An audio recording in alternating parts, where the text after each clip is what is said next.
یقیناً آپ سورہ رحمان تو پڑھتے ہوں گے، لیکن آج میں آپ کے سامنے سورہ رحمان کی فضائل بیان کرنے کی سعادت حاصل کرتا ہوں۔ حضرت علی رضی اللہ تعالیٰ عنہ فرماتے ہیں کہ میں نے رسول اللہ صلی اللہ علیہ وسلم کو فرماتے ہوئے سنا کہ ہر چیز کے لیے ایک زینت ہوتی ہے، اور قرآن پاک کی زینت سورہ رحمان ہے۔ اللہ پاک کے آخری نبی رسول ہاشمی صلی اللہ تعالیٰ علیہ وآلہ وسلم فرماتے ہیں کہ سورہ حدید، سورہ واقعہ اور سورہ رحمان کے پڑھنے والے کو زمین اور آسمان کے فرشتوں میں ساکن الفردوس یعنی جنت الفردوس میں رہنے والا پکارا جاتا ہے۔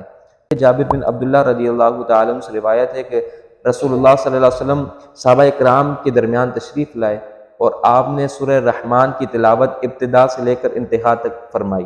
سب خاموش رہے تو رسول اللہ صلی اللہ علیہ وسلم نے فرمایا کہ میں تم پر یہ کیسا سکوت دیکھ رہا ہوں؟ یہی صورت میں نے جنوں کی ملاقات کی رات ان پر تلاوت فرمائی تو انہوں نے بہترین اور خوبصورت جواب دیا۔ جب بھی میں اس آیت پر پہنچا فَبِأَيِّ آلَاءِ رَبِّكُمَا تُكَذِّبَانِ تو انہوں نے کہا وَلَا بِشَيْءٍ مِّن نِّعَمِكَ رَبُّنَا نُكَذِّبُ فَلَكَ الْحَمْدُ، اے اللہ عز و جل ہم تیری نعمتوں میں سے کسی بھی چیز کو نہیں جھٹلاتے اور تمام تعریفیں تیرے لیے ہیں۔